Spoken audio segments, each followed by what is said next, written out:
Everybody, welcome Jaron Kelly. Some of you know him, some of you are from his network, and some of you are new. So let's get it started. Welcome, Jaron. Thank you so much. Thank you, Alexa, and thank you, Alexa Marie. Appreciate the intro and all the great information. I want to thank everyone for joining us here this morning. Good morning, everyone. Pleasure to be a part of this presentation, legal seminar. I really want to thank the folks at Brea and Drea. You all are wonderful. If you're not a part of this Real Estate Investor Association, either the Broward one or the Dade one, you really should be, especially if you're a landlord or you want to be a landlord, you want to be in the business. They have such great resources. And it's just great being in the dialogue as well. I'm a real estate investor myself. I'm a landlord. And whether it's going to one of their meetings or whether it's even being on YouTube, the Bigger Pockets podcast and those types of dialogues, is really great to be in that conversation. It's really inspiring, and they do wonderful work. So you really should think about joining if you haven't. So I want to do one thing here, and Alexa Marie, just let me know if my PowerPoint presentation, can you see it? And does it? Let's see. Are we good? Not quite yet. Okay, give me 1 second. A little technical difficulty. Just bear with me 1 second, and I'm going to try to get the share screen. And I had it shared before. Let me make sure this is shared. Here we go. How about that? Alrighty. Okay, cool. Good. And should I change? And then press display. Yeah, press display settings and then swap. Okay, how's that? Perfect. Excellent. We're all ready. Great. Thank you. So let me just give you a little bit of an introduction about myself. We've got some folks on the Zoom call here that have utilized our law firm. They know me, they know our team here and what we do, but others that don't. So just want to give a quick intro. Again, my name is Jaron Kelly. I'm one of the partners here at Kelly and Grant, PA. We are a full service real estate law firm. Our firm is located in Boca Raton, but we practice throughout the entire state of Florida, all 67 counties. We assist landlords, homeowners who either are selling or buying homes. We assist realtors, investors, property managers, in all different aspects of real estate law. So I would say our different practice areas are, number one, what we're talking about here today is landlord-tenant law. We file about 250 to 300 evictions per month. We filed over 20,000 evictions in the last 7 to 8 years. So we are here to assist landlords with their landlord-tenant and eviction needs. That could also include security deposit disputes, landlord-friendly leases that we sell, those types of things. The second practice area is title and closing work. We have about 150 to 160 residential and commercial transactions that are ongoing at any given time. So we do deals of all sizes, small deals, $100,000 condos, up to $100+ million commercial deals. We also do association law. We have an association attorney here, and we also handle litigation, real estate litigation, contractual disputes, things of that nature. And then finally, we do wills, trusts, and probates as well. So if you ever have a question regarding will, estate planning, those types of issues, we also handle that. So that's just some background about who we are and who I am. Let me talk to you about what we're going to discuss here in the presentation. But before I do that, if I could just get a quick show of hands for those of you who are either current landlords or have ever been landlords. So someone who has, signed a lease as a landlord with a tenant. I just kind of want to get a sense for what percent of the community here has been a landlord or is currently a landlord. And for those of you who are not, that's perfectly fine. You will learn things from the presentation, either if you are an aspiring landlord, you want to own properties, or alternatively, even if you're a tenant, you'll get something out of this, I can guarantee. So great, excellent. Got some good hands raised. So let's discuss some of the objectives here and what we're going to talk about over the next hour or so. First of all, we're going to discuss just a few issues regarding possessory issues and how to dispossess someone who's in a property that you may own who is not technically a tenant. So we'll go through that. Then we'll talk about some of the eviction issues and notice issues and types of things landlords need to give in order to enforce their rights as a landlord, terminating tenancies for non-payment of rent, for lease violations, and then the landlord's duty to maintain the premises. We'll talk about that. We'll talk about the eviction process itself. We'll talk about stipulation agreements and some of the advantages of stipulation agreements. We'll talk about when you need a writ of possession, when you should accept rent and not accept rent, or have the option to not accept rent. We'll get into security deposit disputes. And then at the very end, I'm going to talk about where we stand right now with the eviction moratorium, the CDC eviction moratorium. So we'll talk about that at the end. So, let's hold off on some of those questions on that. And then with regards to questions, here's what I recommend. I recommend you maybe take some notes if you do have some questions. And then as we get to the end, I'm going to take a good 10 or 15 minutes, really as long as you need for me to go through questions that you have. And you can go ahead and ask those questions. Certainly, if they're general questions, I can answer them. If they're really specific, you can reach out to me privately and we can discuss those scenarios that you have. But if you save those questions to the end, I might be answering them throughout the presentation. So that's why I kind of asked you to maybe wait till the end to type those questions into the Q&A form there. Okay, so let's get started. So let's talk about a couple non-tenant related what I'll call evictions or dispossessory actions that you may run into over your time in investing in properties. The first is unlawful detainer. What is that? Well, Chapter 83 of Florida statutes is what we're going to spend most of our time on here today, which is what governs tenancies. Now, under Chapter 82 of Florida statute, that is the unlawful detainer statute. And this is a statute that governs unlawful detainers and is really used for squatters and unwanted guests or unauthorized occupants in properties. There's three important elements to it. Number one is that if you're bringing an unlawful detainer eviction action, you must have the legal right to possession of the property. You must have asked them to leave, and then they have refused to vacate. This never applies to tenants or people who have paid rent. If they paid rent, then they are then tenants and they will be governed under Chapter 83 of Florida statute, which again, we'll get to shortly. And that's what we're going to be spending a good portion of our time on here today. There is a notice to vacate, which is generally what we give is a 5 business day notice or a 1 week notice. That's deemed reasonable by judges, even though there's no specific time frame under the statute for that. The good news, though, is that this is summary procedure, which is similar to eviction procedure. It's in the county court, and summary procedure means in Florida that the judges are obligated to push these cases forward in a very speedy and timely fashion. Generally, unlawful detainers and evictions, if they're uncontested, take around 4 weeks to get possession of the property. And if they are contested, a lot of times they may go to a hearing. We'll get into some of the things that may happen if they're contested, but that generally can take about 6 to 7 weeks to get a final judgment. And then normally you then need the sheriff to come out to the property then. But that's the general time frame for unlawful detainers and evictions as well. Okay, so that's for any squatters you may have who are not tenants or any unauthorized occupants. You can use an unlawful detainer. One other thing to say here is that this is not an ejectment. If you talk to a lot of attorneys that do not practice in this area and you say, hey, I have someone in my property I want to get rid of and they're not a tenant, they may talk about an ejectment. The problem with an ejectment action is that an ejectment is a circuit court case. It is not a county court case and it's not summary procedure. And that could easily take a minimum of 6 to 9 months and really could go well beyond that if it's contested.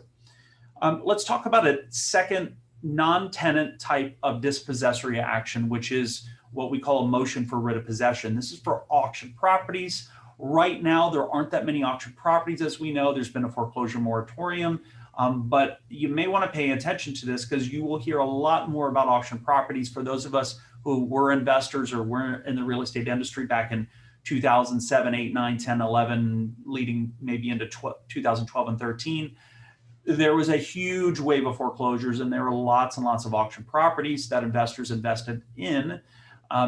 And I believe we're going to see some of that coming back, maybe not to the same extent that we saw 15 years ago or 10, 12 years ago, but there certainly will be some auction properties that will be investment opportunities. And for those of you who want to invest in them, What happens when you purchase a property? You get a certificate of title and there's someone in the property. Well, if it's a bona fide tenant, you may need to honor the terms of their tenancy. If they do have a valid lease, bona fide lease, an arm's length lease that has reasonable rent, you would need to honor that lease. If the occupant is a squatter or the former owner of the property, which oftentimes they are the former owners, then what we do is we would give them a notice to vacate, and then we would file a motion for writ of possession in the foreclosure action. So we would reopen the foreclosure case, file the motion for writ of possession, and then we would go ahead and normally get a hearing scheduled on that, get the judge to order a writ of possession to be issued, and then the sheriff would go out there. What the writ of possession is, for those of you who don't know, is where the sheriff goes out, posts a 24-hour notice on the door to vacate, and then the sheriff will call whoever is listed on the sheriff information sheet, whether that be the new owner or a property manager, realtor, whoever it is, to meet the sheriff at the property after that 24-hour time frame has expired, and you can then take possession of the property. We'll talk more about writs of possession later and when you need those. Writs of possession, though, just so you know, in Broward, Palm Beach, pretty much every other county in Florida is $90. In Miami-Dade County, they're $115 for a writ. Okay. Before we get this slide, we're going to move into tenancies now, and how to terminate tenancies and enforce your rights as a landlord, and the different types of evictions that go along with that. But before I do that, let me ask you a quick question. You can put it in the Q&A, your answer. What do you think is by far the most common type of eviction? For what reason? What reason? Is it because of a lease violation? Is it a holdover tenant? Is it terminating month-to-month tenancies? What do you think? It's non-payment of rent. So what is the type of notice that you need for a non-payment of rent eviction? What's the precursor notice? It's a 3-day notice. That's the statutory notice in Florida, is a 3-day notice. Is this a good example of a 3-day notice? No, this is not a good example. This is an actual notice that was submitted to our law firm by a client. They obviously didn't read the statute and didn't have much experience, which is fine. We take clients who are experienced and inexperienced, but I just wanted to point out what a defective notice looks like. And here's another defective notice that we received. That is a defective notice, not a good notice. This is a good notice. This 3-day notice form is on our website, which is www.kellygrantlaw.com, Kelly with an EY. I believe Alexa will go ahead and put that link, if you haven't already, in the chat for the website. You will see the forms and notices tab on there, and you can go and download these notices or any other resources that we have on the site for free that you would like. And by the way, I do want to say one other thing. After the presentation is over, I'm going to get all your email addresses. I will be emailing you in the next day or two the outline to this presentation, as well as some links to our eviction intake form, as well as the forms and notices that I'm talking about here throughout the presentation. So let's go through this non-payment of rent notice, this 3-day notice, very briefly. We'll see at the very top there that you need to put the date that you're of the notice that you're going to serve the notice. You then need to put the tenant's information in there. And then you'll see in the first sentence there where it says, you are hereby notified that you are indebted to me in the sum of blank dollars for the rent and use of the premises. Remember, this is the amount of rent that you're going to be putting in there that's due and owing, but you generally want to exclude utilities, late fees, and other fees, unless those fees are deemed as additional rent in your lease. We'll discuss that more shortly. You then need to put the address along with the county where the property is located. And then at the very bottom of that paragraph, you will see that I demand the rent, demand payment of the rent or possession of the premises within 3 days, excluding Saturdays, Sundays, and legal holidays from the date of delivery of this notice, specifically on or before, and then there's a blank, which is the date the notice expires. So if you were to serve a 3-day notice today, which today is Thursday, July 15th, when would that notice expire if you served it today? You can put your answers in the Q&A if you'd like. Today is Thursday. When would it expire? Well, you do not count the day the notice is served. So day one would be Friday. And then as the notice says, you're excluding Saturdays, Sundays, and legal holidays. So day 2 would be Monday and day 3 would be Tuesday. So Tuesday would be the date that the notice expires, okay? And then the certificate of service at the bottom, this is where you date and sign the person who's serving the notice. And then at the you'll see the different delivery or service methods. There's 2 of them I put in here, which is delivery to tenant, which is hand delivery, or posting in a conspicuous place on the premises, which means posting it on the door, taping it to the door. I recommend taking a picture of it if you do that. And then at the bottom, you're supposed to put the landlord's name, or if you're the landlord's agent, property manager, realtor, you put your name under that, and the address where the landlord's address where the tenant can mail rent to, and then the phone number at the very bottom for the landlord or the agent for the landlord, okay? So let's talk about some other tips on how to serve the notice on 3-day notices, things to do and not do. For example, you do not want to put a post office box as the landlord's address, or else you have to add 5 additional days, because there's an assumption under the law that the rent must be mailed if there's a PO box. There's nowhere for the tenant to go and drop rent off to, so you have to add 5 additional days. Next point is that you must accept rent if the tenant attempts to pay the full amount due during the 3-day notice period. So let's say you serve the notice today, they have until Tuesday to pay, and let's say you may not really like them as a tenant, you're actually hoping they don't pay so that you can evict them. Well, if they come to you on Tuesday at 6 p.m. or 8 p.m. and they knock on your door and they say, here's the rent, well, you need to accept the full amount of rent if they are paying you the full amount of rent. Also, do not serve a notice early. If the lease gives, for example, until the 5th of the month, or gets a 5-day grace period, which means they have until the 6th of the month to pay, do not serve that 3-day notice early during the grace period. You must wait for the grace period to expire, then serve the 3-day notice. Do not include late charges or utilities or other charges in the lease, only rent, unless the lease says that those fees are deemed as additional rent in your lease.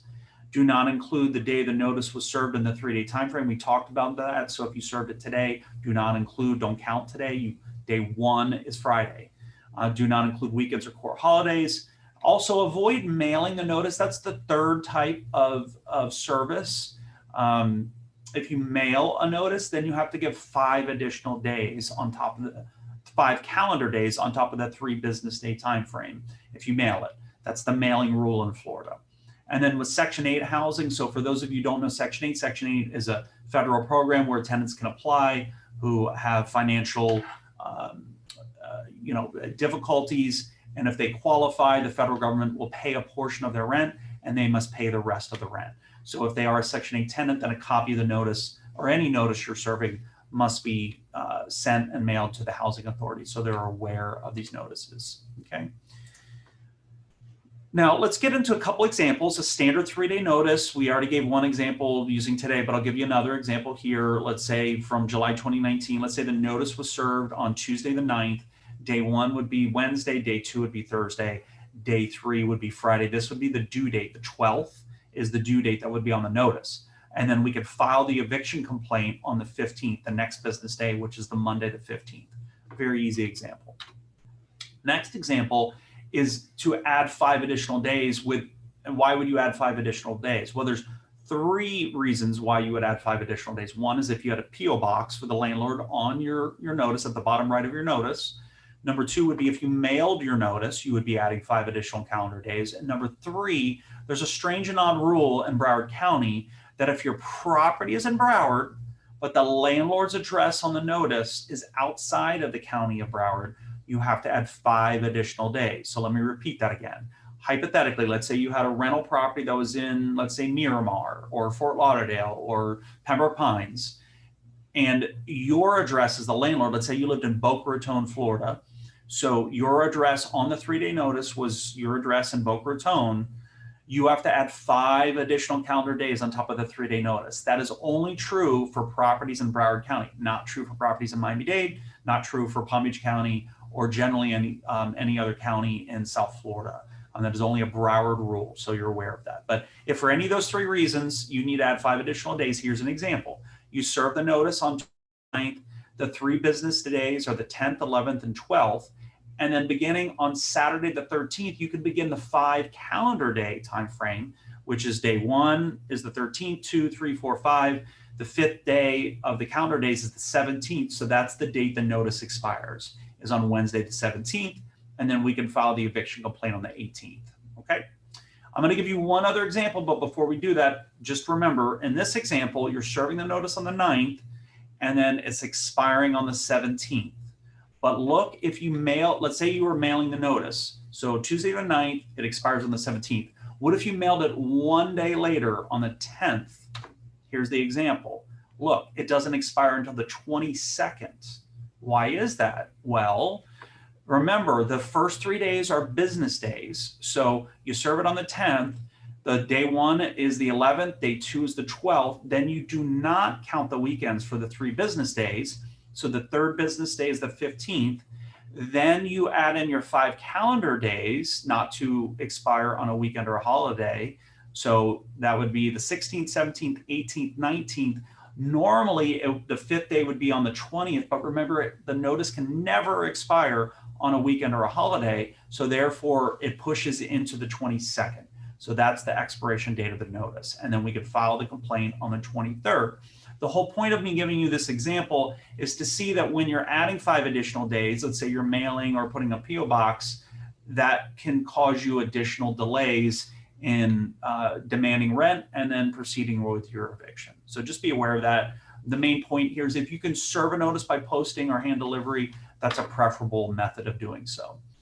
Okay, let's talk about the amount to put in your notice. How much are you putting in your notice? First of all, you want to consult your ledger. Well, what is a ledger? Some, new landlords, novice landlords, it's fine. You don't have a ledger, or if you're, for the more sophisticated property managers, investors, they have softwares that create a ledger that shows all the rent that's due, when it's due, all the rent that's paid, and then what the balance is. That's on a ledger. You check your balance. For those of you who do not have ledgers, it should be relatively simple. So meaning you're just calculating how much rent is due and owing and has the tenant not paid. Along with other fees, though, could be on your ledger as well. But remember, Florida law states that a landlord can only demand actual rent. The only exception of this is if the lease deems any of the miscellaneous ledger entries deems them as additional rent. I keep harping on this because this is a mistake that a lot of new landlords, when they send us eviction intake packages, they make this mistake and then they have to go reserve a new notice and it causes them delays and they get frustrated. So I'm pointing this out now while I'm educating you. Some of these different types of fees could be late fees or return check fees, NSF fees, utilities, if the landlord is paying for that and then charging it back to the tenant in the lease, administrative fees, repairs. So those are different types of fees that you'll see. If those are deemed as additional rent, then great, you can include them on the 3-day notice. If they are not included in the lease, then you should not include those. And remember, you want to consider the legal ramifications if there's an incorrect amount on that 3-day notice, which is that if you're trying to file these evictions yourself, you will likely have that eviction case possibly be dismissed. If the tenant puts the money in the registry, the judge can dismiss the case. And if the tenant gets an attorney, you will have to pay for their attorney's fees before you can consider refiling that eviction again if they fall behind on the rent again. So when you're hiring us and we handle these evictions, we make sure that we're going through all these different checks and making sure that you've done everything properly and that your notice is done the right way. Let's go through a few examples here. Example 1, monthly rent is $1,600. Tenant is behind 2 months in rent. Ledger shows the following entries: $1,600 for January rent, $160 for a January late fee, $1,600 for February rent that's due and owing, and $160 for a February late fee. The ledger shows $3,520 that's due and owing. Should you put $3,520 on that 3-day notice? Well, it depends. If you have a Florida Realtors lease, for example, you're using the Florida Realtors lease, that lease is not a landlord-friendly lease, and it does not deem those additional fees, including late fees, to be deemed as additional rent. So therefore, you would have to carve out the the $160 fees, remove those from this, and then the balance would be I believe that's, it would be $3,200. Okay, so that would be the balance that you would put in the 3-day notice. Now, if you had a landlord-friendly lease that deemed those to be additional rent, you could put the $3,520 on that 3-day notice and demand that on your notice. Okay. Another example, this is Section 8 tenant. Monthly rent is $1,483. Tenant's portion is $788. Tenant is behind 1 month. Ledger shows the following entries. The entries include the May rent, portion of their rent that they owe, along with water, sewer bill backs, which are utilities that are in the lease that the tenant pays back to the landlord. This is the amount on the ledger. Should the landlord just include the $654.53 in the 3-day notice? No, not unless the lease deems water, sewer bill backs, for example, to be additional fees and additional rent in the lease. Final example, landlord serves 3-day notice for the $654.53. If the matter is challenged by defendant, we need to prove that the water bill is deemed additional rent, and also note that because of the small amount of money due, the tenant may very well deposit the money into the registry, triggering a final hearing, and meaning that the landlord will likely lose that case if the lease does not have it as additional rent. Okay, let's talk about some scenarios of accepting rent before and during an eviction. So first of all, during the 3-day notice period, we already said that if a tenant attempts to pay the rent in full, you must accept the rent. So $1,000 is due and owing, 3-day notice expires Tuesday, tenant comes to you on Tuesday to pay the $1,000, you must accept that $1,000. If the tenant attempts to pay a partial amount of rent, then you may accept it, but then you should reserve a new notice. That's a best practice. So for example, tenant comes to you with $800 on Tuesday. Do you have to accept $800? No, you do not. You could reject it, and then we could file the eviction on the Wednesday, or you could accept the $800, and then I recommend reserving the notice on the tenant for the $200 balance if you're going to accept it. Now let's talk about the time frame between when a 3-day notice expires but before filing eviction. Well, first option is that the landlord can accept the money and reserve a new notice, or reject the money and move forward with the eviction. One of the things I tell clients sometimes is you can win an eviction but lose money that might be on the table, meaning, let's say your 3-day notice expires on Tuesday, you're putting the eviction intake package together to send to us on the Wednesday, and you get a call from the tenant, and the tenant says, hey, I have your money, or I have your $800, will you accept it? Well, you're in the driver's seat at that point, whether it's the full amount or even a partial amount, and you could say I'm sorry, that 3-day notice expired, I'm filing the eviction against you. Or you could say, well, I will accept the money, but don't do this again, and I'll take your $1,000. Or if it's a partial amount, take the $800 and again, reserve a notice for the balance. Now let's talk about the scenario which is after filing the eviction. So we filed the eviction and your tenant calls you and says, let's say the eviction was for $1,000 of July rent. Well, they call you and they say, Mr. and Ms. Landlord, I've got your $1,000. I would like to get out of eviction. Well, what are your options? First of all, you can reject the payment.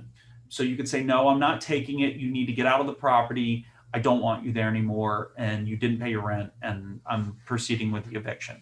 If they deposit the, let's say, $1,000 into your bank account, you should immediately return the money via certified mail back to this tenant saying that you're rejecting the money. The other option you have is to deposit the $1,000 into the court registry. That will likely trigger a hearing. You might likely get the $1,000 ultimately, and you can still probably win the eviction.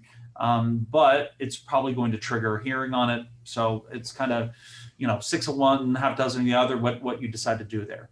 The other option you have is you can accept the rent, the $1,000, and dismiss the case, but you really want to make sure that the full amount is being received, and that which includes any attorney's fees, court costs, filing fees, etc. So for example, our firm charges $195 for the uncontested attorney fee for the eviction, plus the filing fees of $185 that the clerk charges the county court, and $10 per tenant for the summons that the court charges, and $40 per tenant for the process server that the process server charges. So if you add that together for a 1-tenant eviction, that's $435.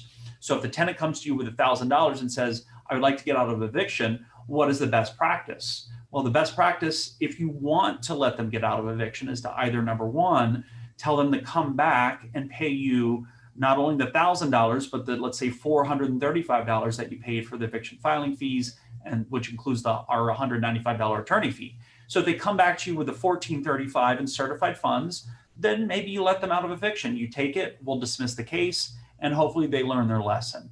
Or alternatively, if the tenant says, well, I have the $1,000, but I don't have the $435, but I'm willing to pay that off. In 2 weeks, I can have it. Or maybe, will you let me pay the $435 and all the eviction costs and fees over the next 60 days? And I can pay it in 2 payments or 3 payments or 4 payments with due dates and specific amounts. Then you can do that as long as we work out what's called a joint stipulation agreement. So if you let us know what the terms are of that agreement, you say, Jaron, I've just spoken to my tenant. We've agreed to a payment plan. I'm going to take $1,000 up front, and then the tenant's going to pay me X amount of dollars on these dates. That's wonderful. We can draft up a joint stipulation agreement. You can get the tenant to sign it. We'll sign it on your behalf. We file it with the court, and we get an order from the court that governs that stipulation agreement, so that if the tenant falls behind on any of those payments or any future rent payments during that period of time where they still owe you back due rent, we can file an affidavit of noncompliance and get an expedited final judgment, sometimes in a week or less, sometimes 2 to 3 business days. So you don't need to serve any new notices on the tenant. You don't need to refile a new case. We are able to get an expedited eviction against them. So this is a good way for you to get some money that you might not have ordinarily gotten and put them on a payment plan, so that you are able to get an expedited eviction if they breach that agreement. So we'll talk a little more about stipulation agreements shortly, but I wanted to give you the foundation of that. Let's talk about the second type of notice and or eviction that springs from this notice, which is termination of month-to-month tenancies. Very common to have month-to-month tenancies in Florida. In fact, a lot of times with my tenants, I put them on a 12-month lease, and then after that, I let them go month-to-month. There's some advantages to month-to-month tenancies. We'll talk a little more about those advantages, certainly when we get to the CDC moratorium information, whereby we can file evictions by terminating month-to-month tenancies, and we don't have to go the non-payment of rent route, which is where there are some protections for tenants on the non-payment of rent route. We'll get to that later. But how are month-to-month tenancies created? Well, they're created in 3 ways. One is it could be simply a verbal agreement. Tenant comes to you, you're fixing up the property, they walk in the door and they say, hey, are you renting this property out? You say, yes. They say, how much is it? You say, it's $1,000 a month. And they say, well, how much do you need up front? And you say, I'll take first and security, $2,000. They say, here's $2,000. I'd like to move in tomorrow. You say, that's great. You give them the key. You've just created a month-to-month tenancy because you do not have a signed lease, and they paid you a month of rent, and therefore they're now a month-to-month tenant. The second type of month-to-month tenancy, probably the most common, is someone starts out on a 12-month lease, a tenant, and then they don't renew their lease. You don't send them any new lease to sign, but they pay the 13th month of rent. Therefore, they have just gone month-to-month at that point. As long as your lease doesn't have something in it that has some type of automatic annual renewal or something like that, they're then month-to-month. The third type, less common, is month-to-month tenancy is a written lease that allows for either party to terminate the tenancy in any given month with either a 15 or 30-day notice. Sometimes it's a 60-day notice, but that's not as common. Generally, with a month-to-month tenancy that is not governed by a lease, the rule of thumb is that you must serve a 15-day notice at least 15 days before the end of the next monthly rental period, or the end of this monthly rental period, or to say it another way, at least 15 days before the beginning of the next monthly rental period. In Miami-Dade County, it's a 30-day notice. So if you have a property in Miami-Dade, you need to give a minimum of 30 days. And you just need to make sure that the termination isn't retaliatory. What is retaliatory? Well, the best example would be tenant gives you, the landlord, a notice that you need to fix certain things. Let's say there's a roof leak and the AC isn't working, and you fail to fix those things. And then they call code on you, code violation, code comes out, cites you, you get upset that they called code, and you go ahead and terminate their month-to-month tenancy. Well, you've just, that is a good example of a retaliatory termination of tenancy, and therefore you could lose a case for that. Okay, so just make sure it's not retaliatory. Here's some examples of terminating month-to-month tenancies. Example 1, there's never been a lease. Rent is due on August 1st. Tenant pays rent, but is chronically late and does not get along with other residents. What can landlord serve? What type of notice? When can the landlord serve the notice, and when does it expire? Well, here's an example. So we talked about rent is due on the 1st of the month. So therefore, you would have to terminate the tenancy and give them till the end of, essentially the current monthly rental period.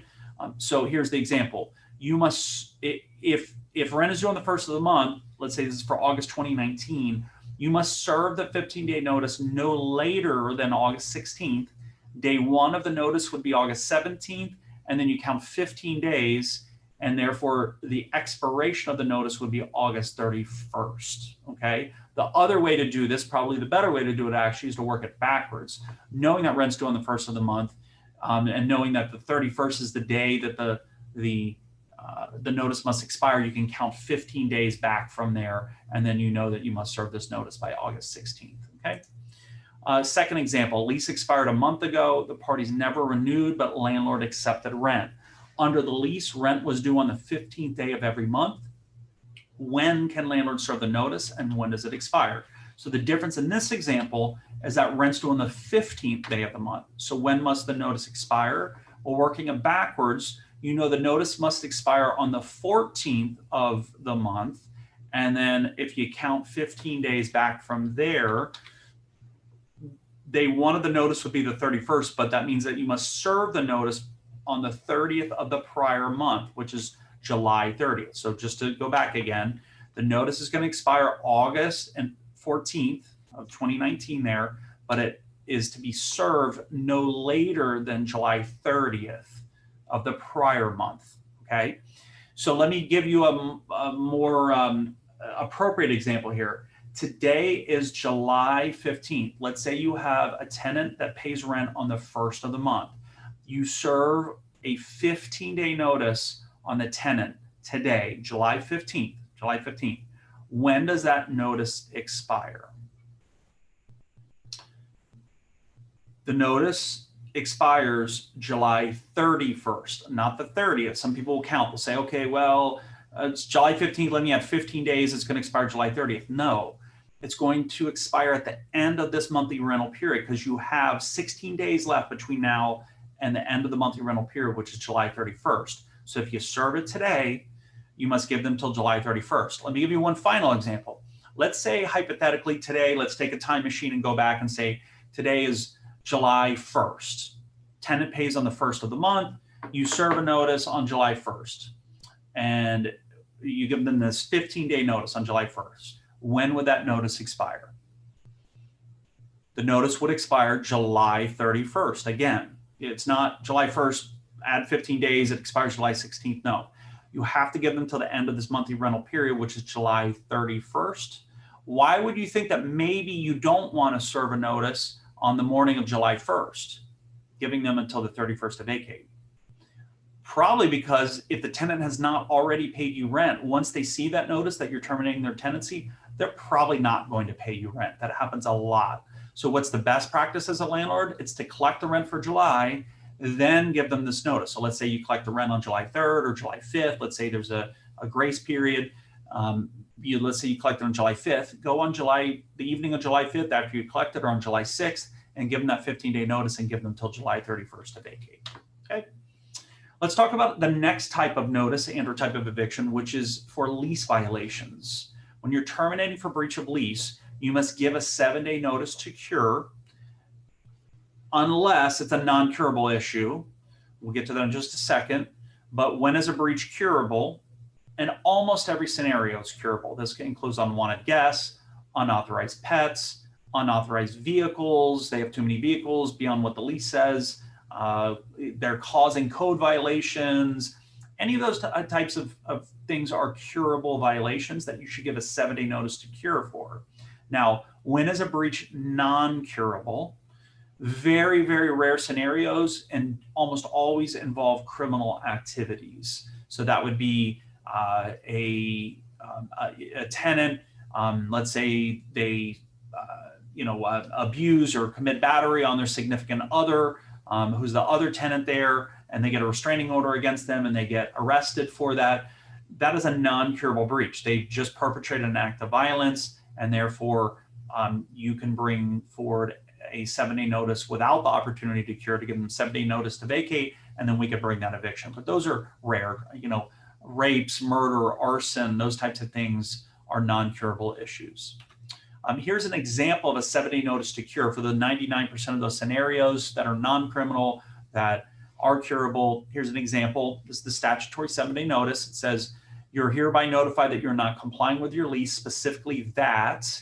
And then number 1, 2, and 3 here, I'm not going to read through all of it. I'll read through one of these. This is where you type in to the notice or write into the notice, number 1, what the violation of the lease is, what section of the lease they're violating, and number 3, how they need to cure it. What are the actions they need to do to cure it? So, for example, number 3 says, you have made unauthorized alterations without first obtaining the landlord's written consent. Paragraph 17 of the lease clearly states that you cannot alter the premises without permission of the landlord. You've altered the premises by changing the locks without receiving permission of the landlord. You must provide copies of the keys to the landlord. So it's done the 3 things. It said how they're in violation, what paragraph of the lease they're in violation of, and how they're to cure that. And then the statutory language of the notice is at the bottom. It says, demand is hereby given to you in writing that you remedy the noncompliance within 7 days of the receipt of this notice, or your lease shall be deemed terminated, and you shall vacate the premises upon such termination. If the same conduct or conduct of a similar nature is repeated within 12 months, your tenancy is subject to termination without you being given an opportunity to cure the noncompliance. So again, you give them this notice. Let's say they gave you a key to the lock and they said, here's the keys, hopefully we're cured, great. But then let's say you go back 2 months later and try to inspect the property and the locks are changed again. They changed the locks again and did not provide you a key. Do you need to serve a new 7-day notice to cure? No, because the same or similar conduct has just occurred where they're violating the lease again. You can proceed straight forward to eviction at that point. So some tips on serving these notice. You must serve a 7-day notice with the opportunity to cure. Again, explain how the tenant is violating the lease, cite the section of the lease the tenant is violating, and detail what they need to do to cure it. And if the tenants fail to cure, the only way to enforce the 7-day notice is to file an eviction based upon the violations causing the notice to be served. So all roads lead to eviction. But remember, there's a prerequisite to eviction, which is that you must gather evidence.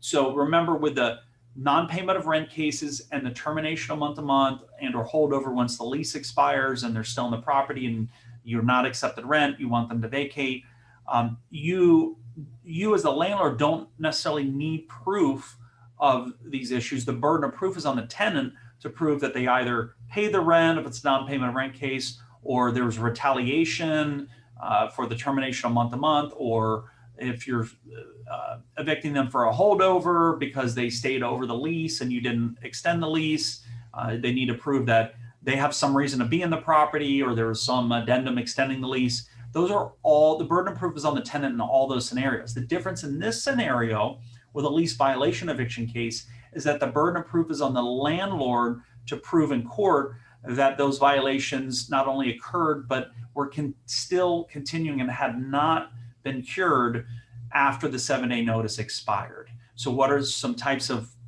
documentation or proof is taking photos or videos of the violations of the pets, the cars, the mattresses, the mess, the loud behavior, obtaining copies of police reports or arrest reports or public records of code violations caused by the tenant, and then lining up witness testimony or affidavits for court, okay? Here's some examples of proof.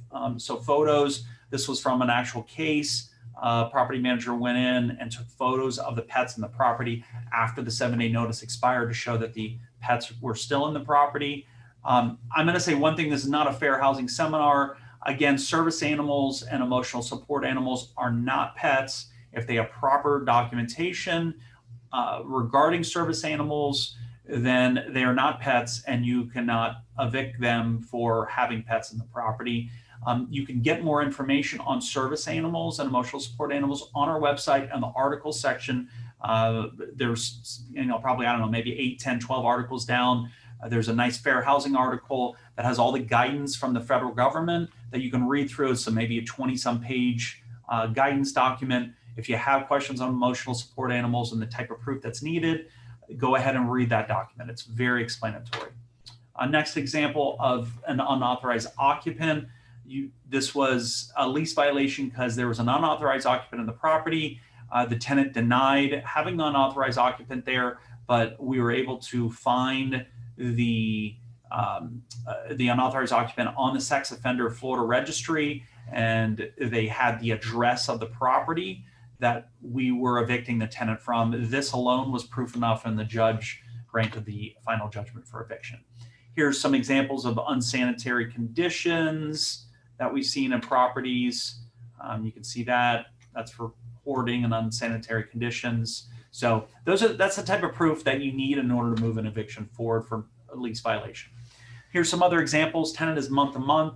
A lease has never been signed. Landlord discovers that the tenant is hoarding garbage. What should you do as the landlord? Well, you might be able to give some type of 7-day notice to cure if this is a violation of the statute or the old lease, but the tenant's month to month, so there's no reason to go down that route. All you're going to do is just terminate their month to month tenancy and give them that 15-day notice. Number 2, tenant moves her boyfriend into the property. Boyfriend is a nuisance to the other tenants. He drinks in public, plays loud music, and harasses other tenants. What should the landlord do? Well, depends, assuming they're not a month-to-month tenants and they have a lease, the landlord needs to go over there, gather some proof, and then give a 7-day notice to cure and make sure that's a proper 7-day notice to cure. Then after the 7-day notice to cure expires, you need to gather more evidence and proof. If there is a noise disturbances, police are called, get police reports, those types of things in order to prove that these lease violations are still ongoing after the 7-day notice to cure expires. Example number 3, landlord is aware that the tenant's girlfriend lives in the premises and has lived there since commencement of the lease. Landlord communicates with girlfriend regularly and even accepts rent. Landlord tries to evict tenant in month 10 of the lease based only on an unauthorized occupant claim. Is that going to work? No, probably not. And this would probably be called a retaliatory eviction. The landlord is aware that the girlfriend has lived there, has been living there, has even accepted rent from the girlfriend. So therefore in month 10, the landlord can't just go and pretend that the landlord didn't know this and is giving a 7-day notice to cure. Tenant punched another tenant and threatened to kill him with a knife, and there's a police report or arrest report. This would be a 7-day notice without the opportunity to cure. So a 7-day notice to vacate, and if they don't vacate, we begin the eviction. And of course, we want to make sure we have a copy of the arrest report. Let's briefly talk about the eviction process itself. The time frame, we talked about this for an uncontested eviction, generally around 4 weeks, depending on the county and the judge. If it's contested, we can add generally another 2 to 3 weeks on top of the eviction. What are the steps in an uncontested eviction? Well, you first want to serve your notice. Generally, if it's for non-payment of rent, it's a 3-day notice or any other type of notice that we discussed already. Once that notice expires, we can file the eviction in the county court. For example, if you're utilizing us, you can go ahead and utilize our online eviction intake form, which is right on our website. Submit the information. We review that very quickly. If everything looks good, we immediately file it. It's electronically filed in whatever county that this is in. Then the county clerk issues a summons and emails us that summons. We then immediately email that to our process server. The process server has this 5 business day summons. Along with a copy of the complaint, they go out and they knock on the tenant's door. If the tenant or another adult or a person 15 years of age or older who's living in the premises opens the door, the process server can serve them, and that's great. If no one answers the door, the process server needs to wait a minimum of 6 hours, go back to the premises, knock on the door again, and if the tenant does not answer, they can go ahead and post that summons and complaint on the door, and the tenant is then considered served. Once the 5 business day time frame expires, then we can go ahead and file a motion for clerk default and with a motion for final judgment. We submit the final judgment to the judge. The judge typically, between the clerk taking several business days and then the judge reviewing the final judgment, signing it. From that point that we file this, normally you're talking about a 2-week time frame, maybe 10 business days till we get our final judgment from that point.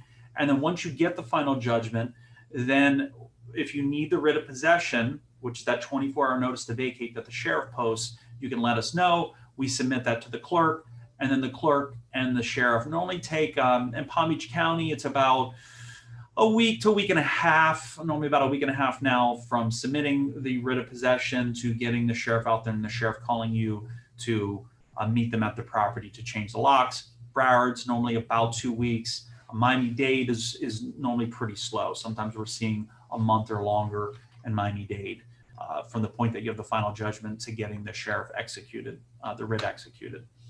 I'm not going to spend too much time on service members. This is just if you have a person in the military, a tenant, they do have some protections. You always want to let your attorney know if you know that they're on active duty. It may cause some delays in your eviction. It's rare though, so I don't want to spend too much time on this.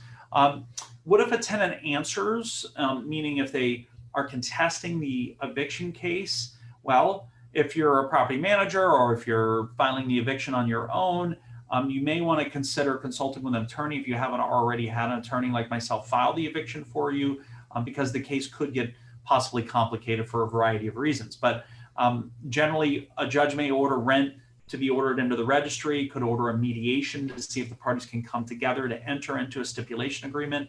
They could order a hearing to determine rent if this is a non-payment of rent issue, or they could order a final hearing on the matter. There are some other options, including a motion to strike, motion to set cause for trial. And then, of course, you could consider settling using a joint stipulation agreement, either in a mediation or outside of mediation at any time. If you can work this out with a tenant, we can draft that stipulation agreement up and we can get that submitted to the court. And some of these I already talked about, but there's some other advantages that I want to make sure you're aware of with stipulation agreements. These are excellent tools for sophisticated landlords and property managers. So if you're filing an eviction, stipulation agreements can really be used to your advantage. They can, number one, defer eviction fees or rent, meaning you can put them on a payment plan, which I discussed before in my example, which keeps court jurisdiction to enforce. So that's great. You can get a fixed move-out date sometimes from tenants if they agree. An eviction case may take longer than simply agreeing to a fixed and enforceable move-out date. For example, if you just filed an eviction and tenant comes to you and says, hey, I just need till July 31st to vacate, maybe something you want to consider, because it may take longer to get them out of the property than if you just agreed with a stipulation agreement for them to be gone on that date. You can oftentimes avoid spiteful damage to the property, because remember, tenants often leave the premises in better condition when they perceive that the landlord is working with them rather than just being mean and forcing them out and removing them from the property, because there is a psychological and emotional aspect to evictions. Remember, with an expedited, there is the expedited eviction option, which means that if you have a stipulation agreement and the tenant fails to pay or vacate, there's no need to serve new notices or pay new filing fees. An affidavit of noncompliance that we get you to sign, and we go ahead and serve that on the court, and that will get an expedited final judgment and get the sheriff out there quickly as well. Some practical examples of stipulation agreements. You start an eviction against the tenant. The eviction is contested by a legal aid attorney. Legal aid says the tenant will vacate in 2 weeks and waive return of the deposit. Should you consider that? You may want to. Number one, the eviction is contested by an attorney, which will likely at a minimum trigger a hearing that could be set out weeks later. And the attorney is proposing that the tenant vacate in 2 weeks and will actually not contest you keeping the security deposit, which those two things can be good things. So something to consider. Another example, landlord files eviction against tenant for 2 months of back rent. Tenant files a counterclaim stating that the property is mold due to landlord's failure to fix a leaking roof. The tenant is willing to vacate the premises in exchange for return of security deposit, dismissal of case, and return of last month's rent. First of all, let me just explain what a counterclaim is. So when you're filing an eviction as a landlord, you've opened a new case, you filed the eviction. The tenant can not only defend themselves with affirmative defenses, motions to dismiss, whatever the case may be, but they can actually go on the offensive against you by filing a counterclaim in the same case by saying, no, not only do I not necessarily owe this money that the landlord's claiming I do, or I didn't do what the landlord's saying I did, but they owe me money because of damages for A, B, and C, and whatever the issues are. In this case, it's due to a claim that the landlord did not fix a leaking roof and therefore maybe cause damages to their property or force them to move, and it's a constructive eviction. There can be, any type of claims. But Is this something to consider? Yes, it is something to consider, because the landlord could be liable possibly for some damages if they actually didn't maintain the property, and it could actually get very expensive for them if they were to lose the case, because the tenant has an attorney and they would have to pay for the tenant's attorney's fees. Definitely something to consider. Example 3, tenant and landlord enter into a stipulation for settlement. Tenant agrees to repay back rent and court costs through the end of the lease. Tenant makes payments but fails to vacate at the end of the lease. This is a great example. We just file an affidavit of non-compliance if they did not comply with the move-out date on the stipulation agreement. Next slide. When is a writ of possession necessary? So after you get the final judgment, when do you need that sheriff to go out there and serve that 24-hour notice? Well, our rule of thumb is that it's always necessary unless the tenants have handed over the keys, all belongings are removed, and utilities have been shut off, and or tenants have put something in writing notifying you that they've left and grant you permission to dispose of all remaining belongings. Because remember, just having a final judgment it entitles you to possession of the property, but it does not indicate that you have legal possession of the property, nor does it give you the legal right to dispose of belongings. So some common mistakes to avoid that we hear from our clients fairly often are that, yes, there were 2 tenants on the lease, but one of them gave me the keys and put in writing that they were gone and I could throw everything away. Remember, maybe the 2 tenants were boyfriend and girlfriend, they got in a fight, they hate each other now, boyfriend leaves, sends you a notice, a text or email saying you can throw everything away. Well, if those are the belongings of the female tenant, she didn't authorize you to dispose of those belongings, so you can be liable for damages. So try to avoid that. But only junk was left on the property and the power was off. You know, one person's junk is another person's treasure. You want to make sure that you're not disposing of junk and just assuming that they've actually vacated. The third thing we hear a lot is the neighbor saw a U-Haul and the power was off when I checked. Just because you saw a U-Haul or some evidence of some moving does not necessarily mean that they've officially vacated. And another thing we hear often is the tenant went silent on me and wouldn't respond to my emails and calls, so I assumed they were gone. Do not assume anything. Get the writ of possession if you are not absolutely certain that they have vacated. And you can see that was a photo one of our clients sent us from a tenant partially moving out. So crazy. Who must and should use an attorney? Any property owned by a corporation, if the eviction is contested, must have an attorney. Oftentimes you may want to consider having an attorney file your evictions to avoid complications and avoid losing cases, losing time, losing money. We get questions a lot about suing for damages. When should a landlord consider suing for damages? Well, remember, Florida is a debtor-friendly state, not a creditor-friendly state. So I'd say about 99.9% of the evictions we file are for possession only. And we find that suing for damages is oftentimes a futile effort and can sometimes cost you money to do that you'll never recover. So you should be very wary about suing for damages unless possibly the tenant is collectible.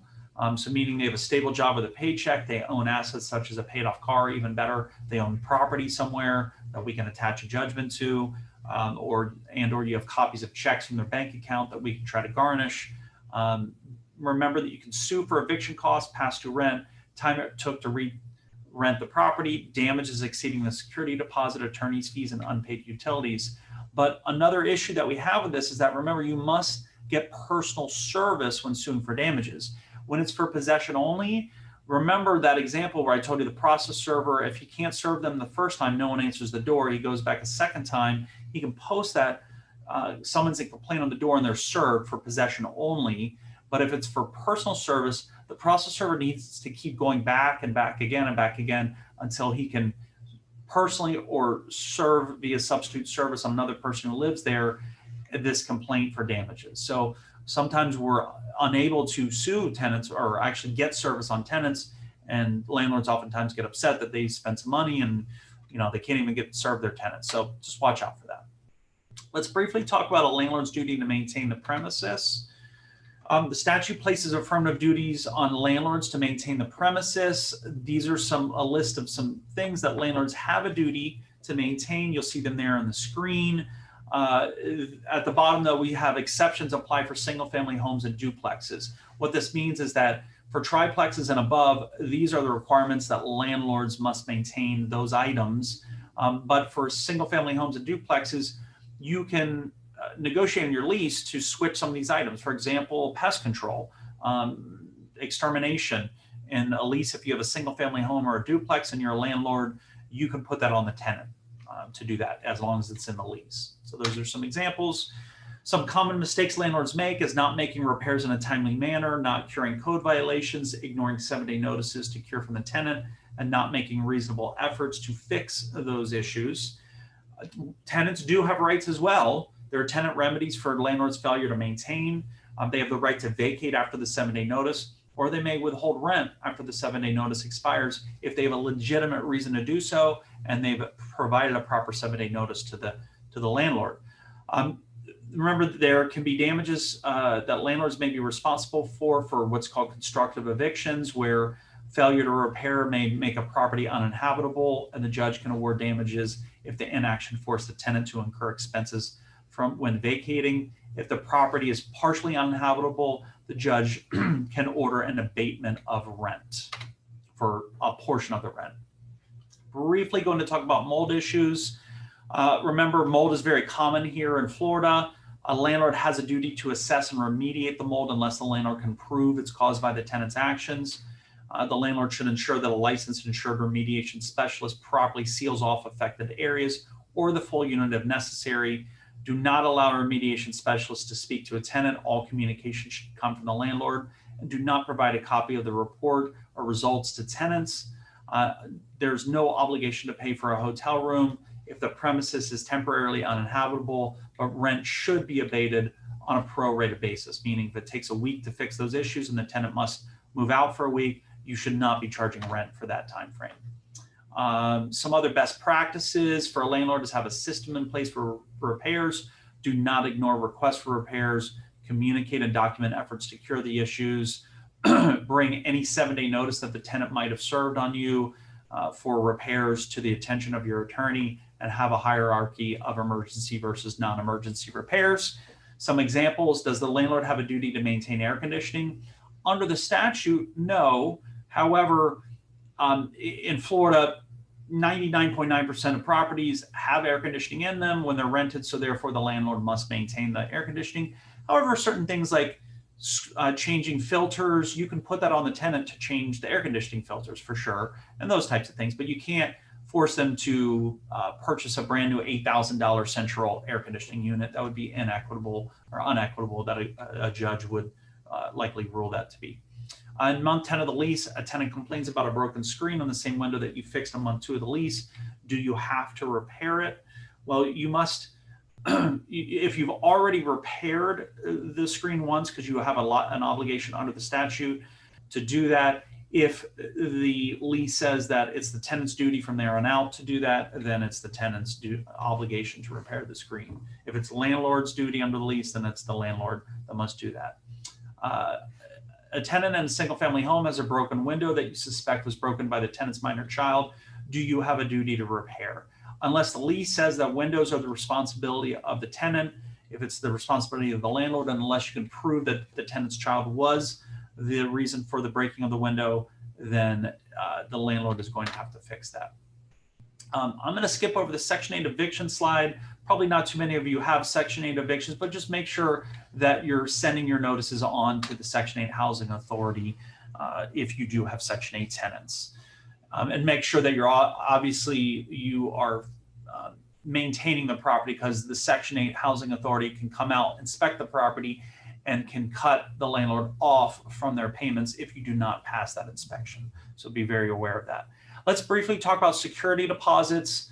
Remember, security deposits, the rule in Florida is that once the tenant vacates, you have 15 days if you're not keeping any portion of the deposit to send that deposit back to the tenant at their last known address. 15 days to return it if you're not keeping any portion. However, if you're keeping any portion of the deposit, you must serve, as a landlord, you must serve a notice of intent to retain the security deposit. It's a specific statutory notice. We should have that on our website. If for any reason it's not on there, let me know, but it should be on there.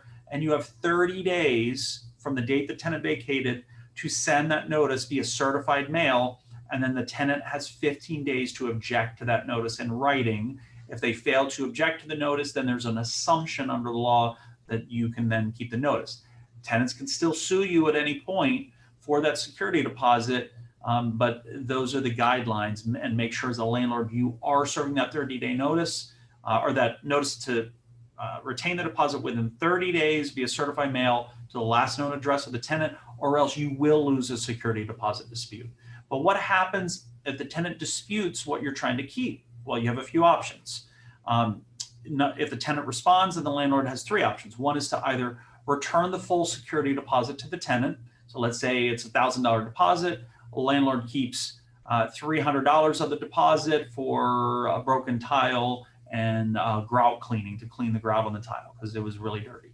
Well, if the tenant disputes that, you can just return the $300 to avoid any dispute or avoid possibly being sued.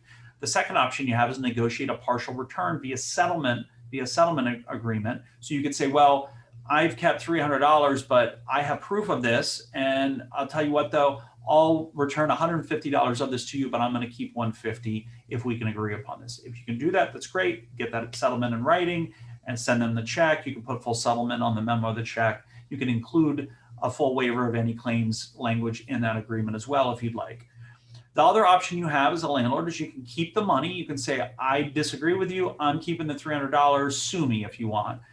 You just need to hope that they don't sue you. If you do, then it may cost you attorney's fees if you win, meaning your own attorney. You can get a judgment for damages. The prevailing party gets attorney's fees, but you may not be able to collect against the tenant.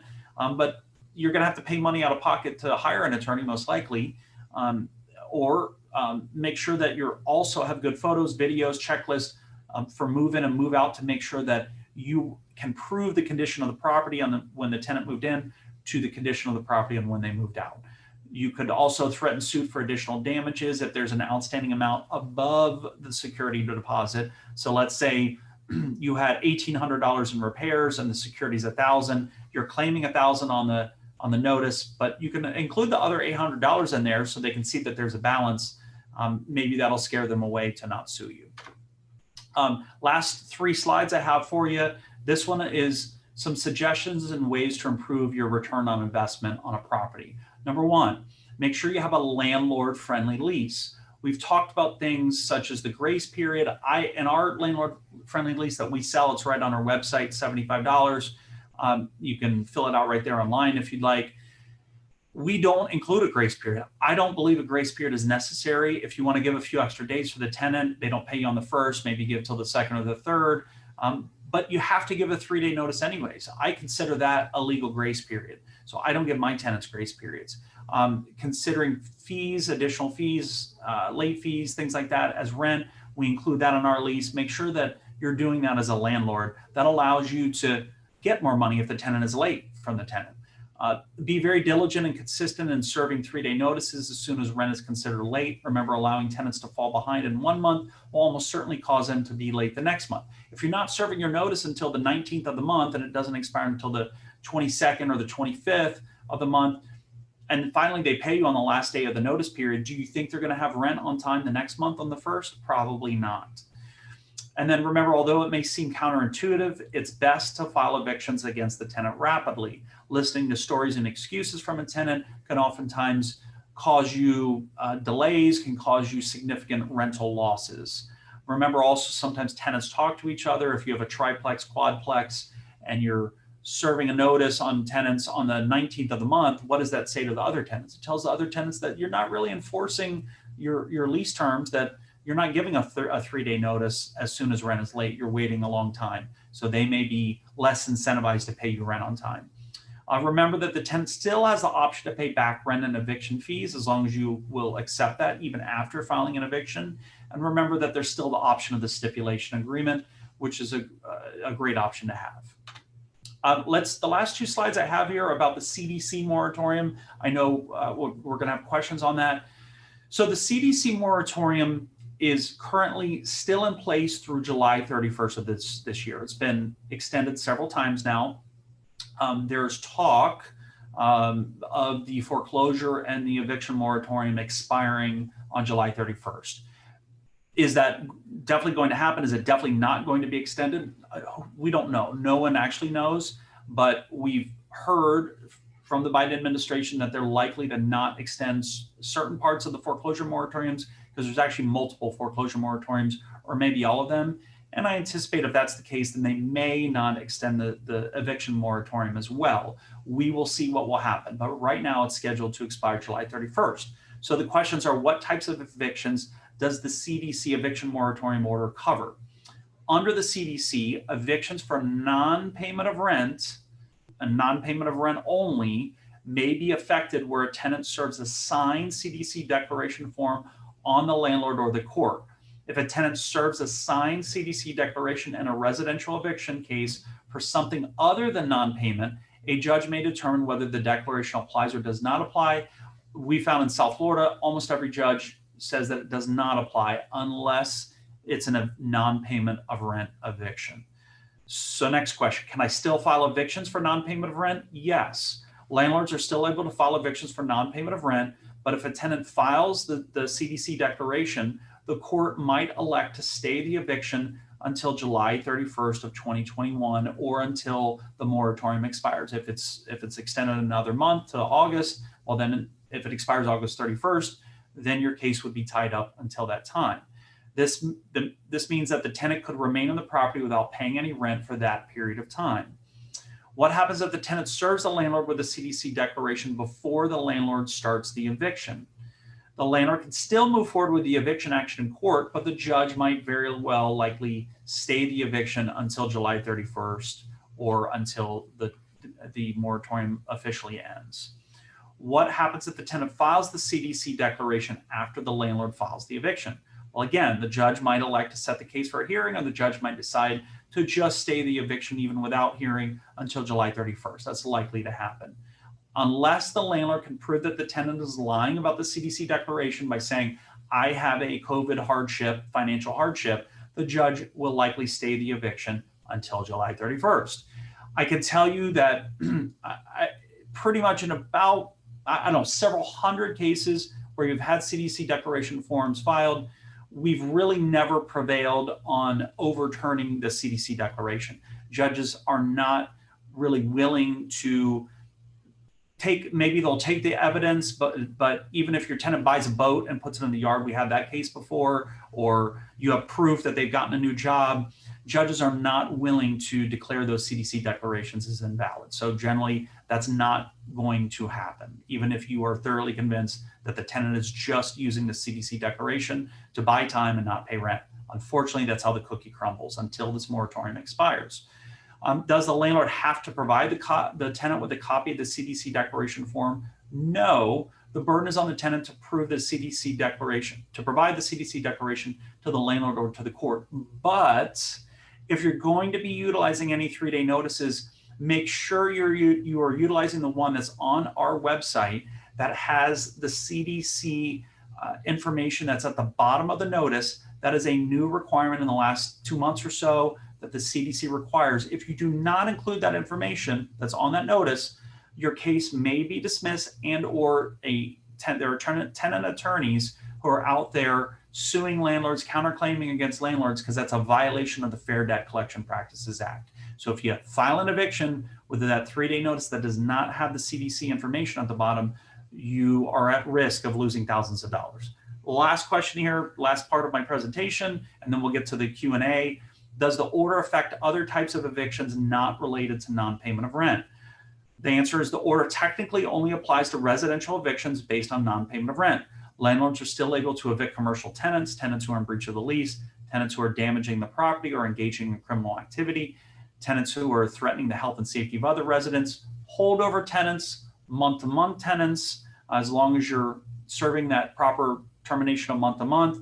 We are getting final judgments for evictions for those and getting sheriffs to remove tenants. So we're having a high level of success for all types of evictions that are not for non-payment of rent, so other than non-payment of rent, but even some non-payment of rent evictions, we're having success with when the tenant does not serve that CDC certification form, which happens in a lot of cases. So we are actually able to get final judgments and get the sheriff out there for many non-payment of rent cases. It's only the non-payment of rent cases that the CDC certification form is served that we're having problems with and that are being delayed.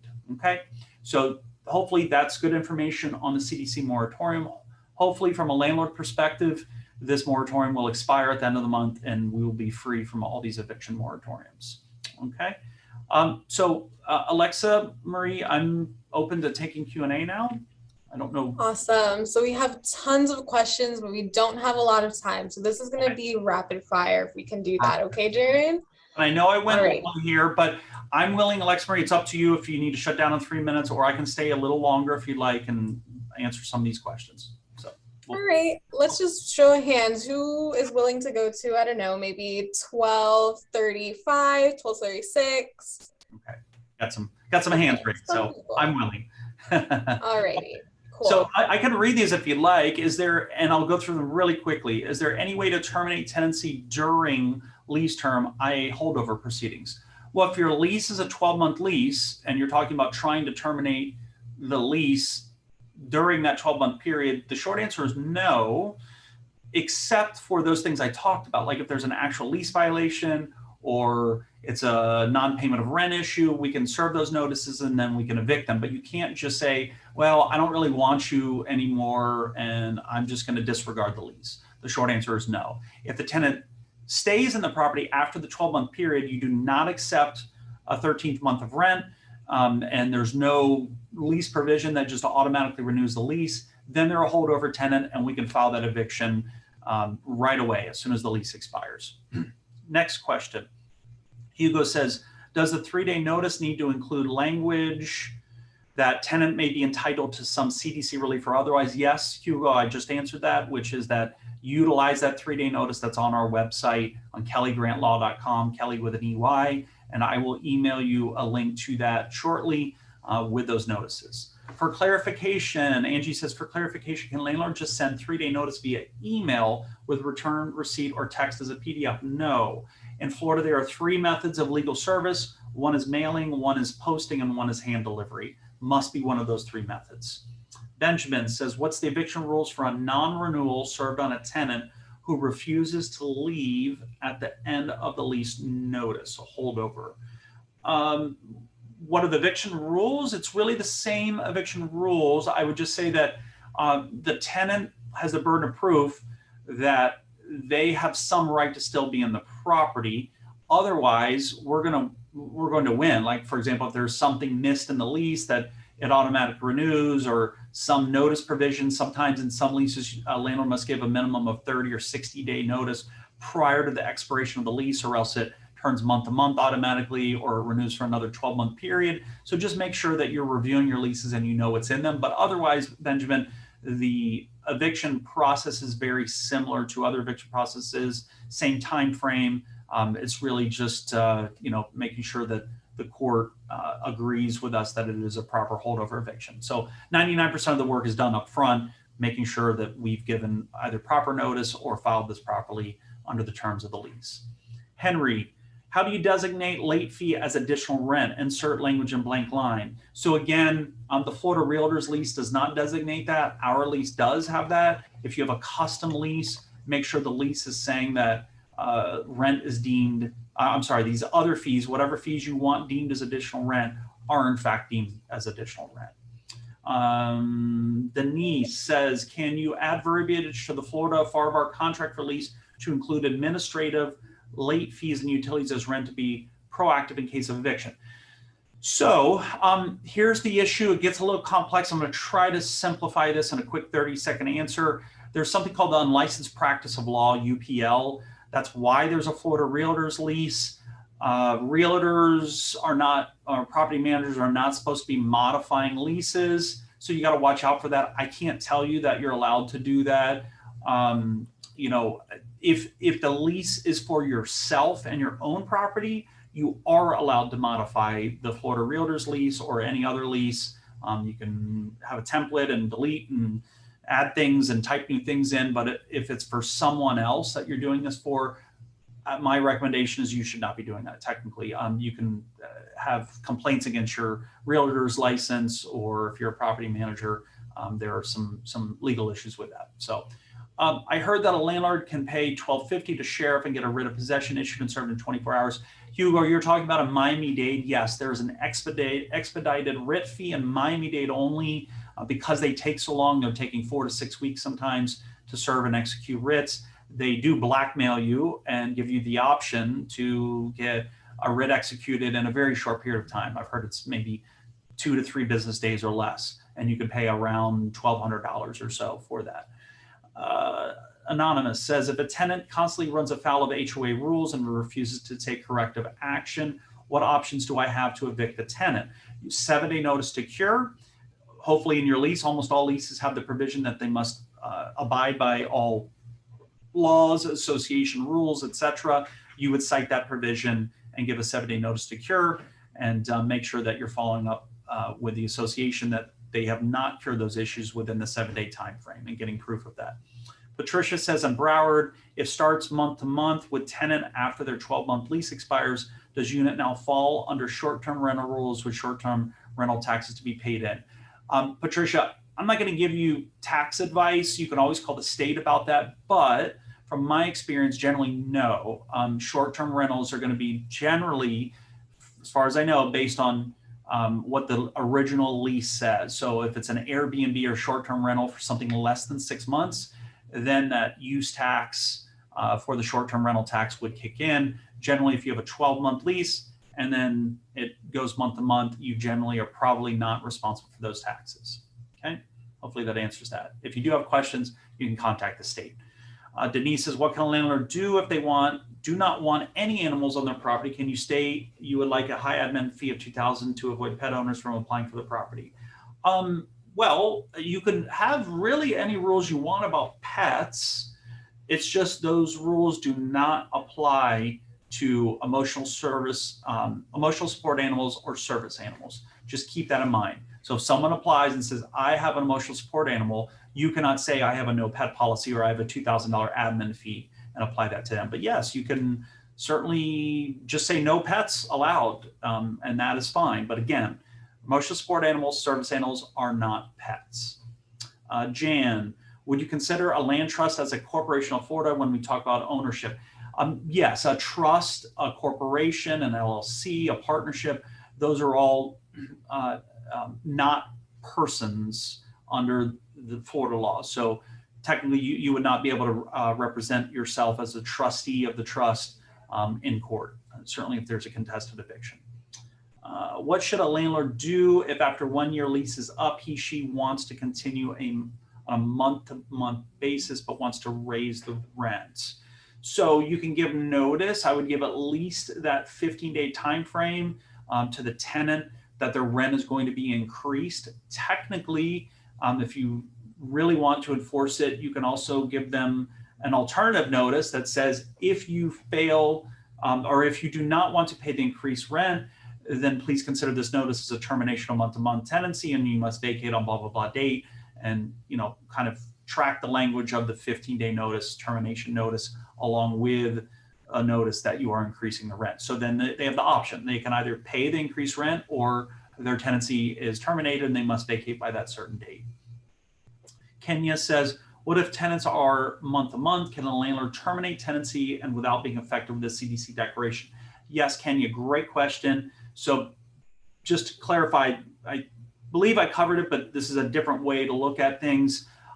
What we do when we get cases where landlords are saying, here's my 3-day notice, my tenant's under a 12-month lease, they have 4 months left on the lease, please file a non-payment of a rent eviction. What we've been telling them for the last 6 months or more is that, are you sure that you want to file this non-payment of rent eviction? Because if the tenant files the CDC certification, your case will be caught up or will be stayed. It's not going to move forward until either the lease ends and then we can refile as a holdover eviction, or until the CDC moratorium ends, whichever ends first.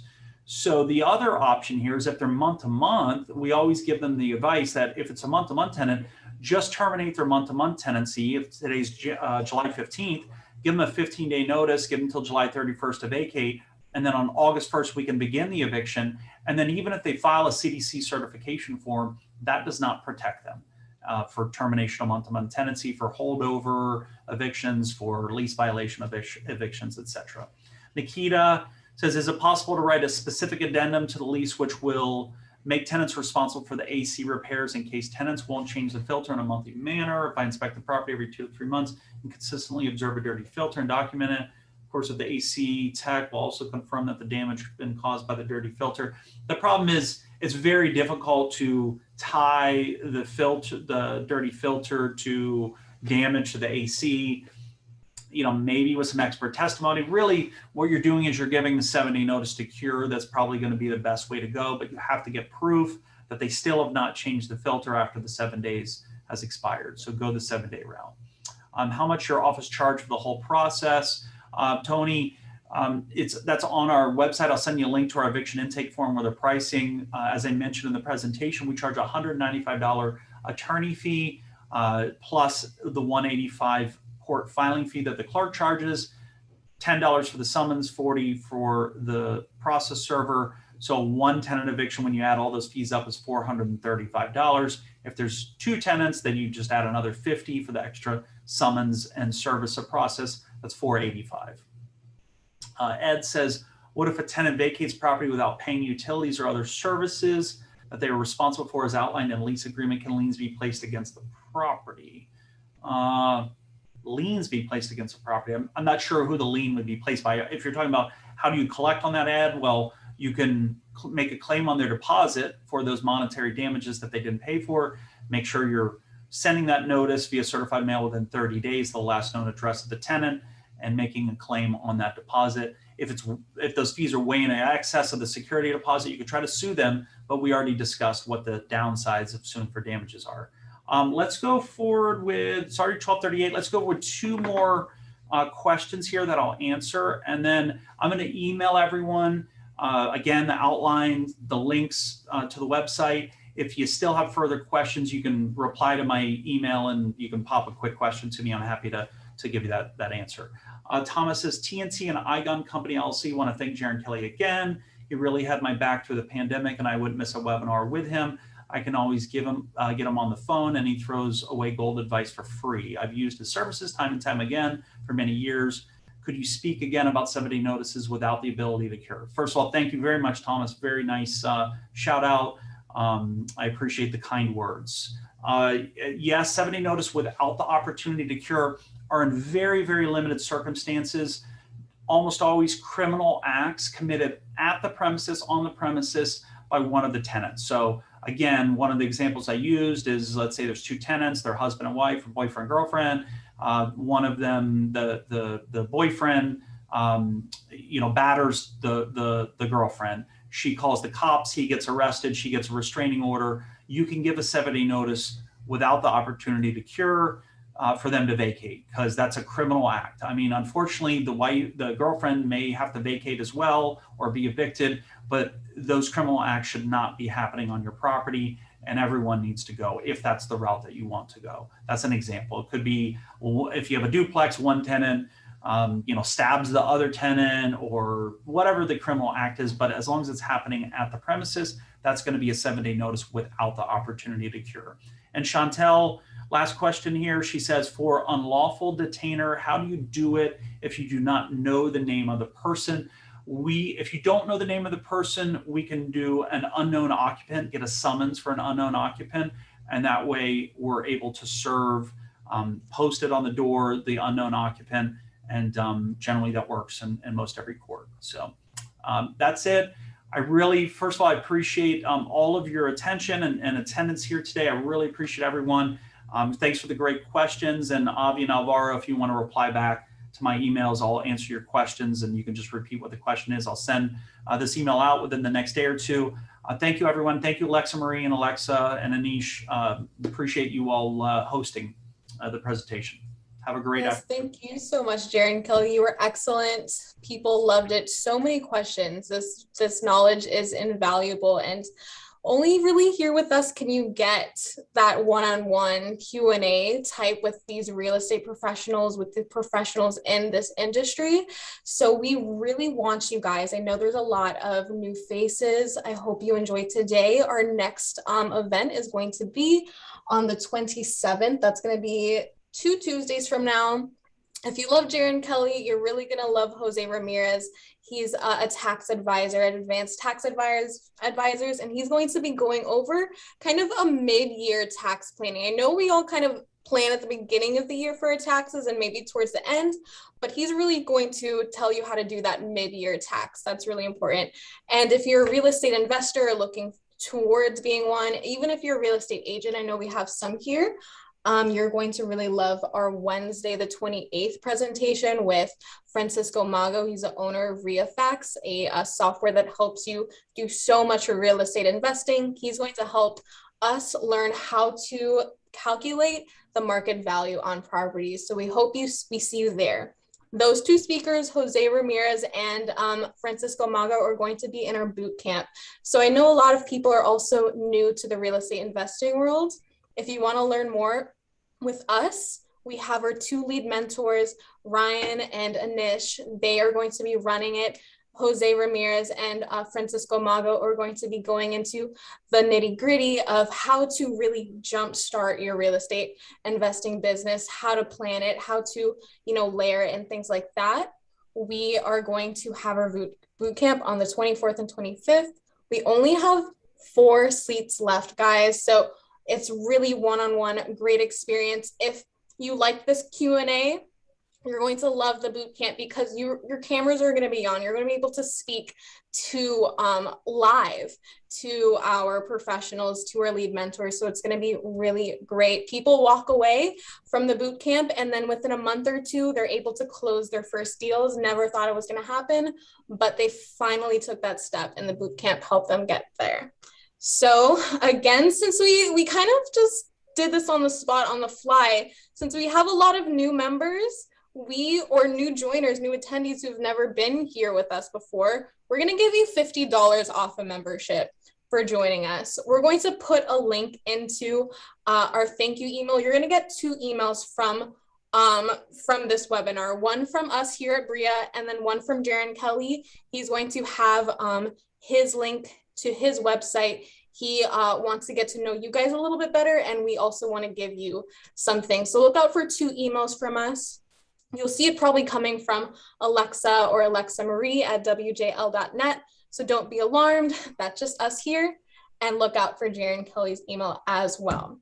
All right. So last but not least, we want to congratulate our winner of a 30-minute real estate legal consultation with Jaron Kelly and his team is going to be Keith, guys. So awesome. We have your contact.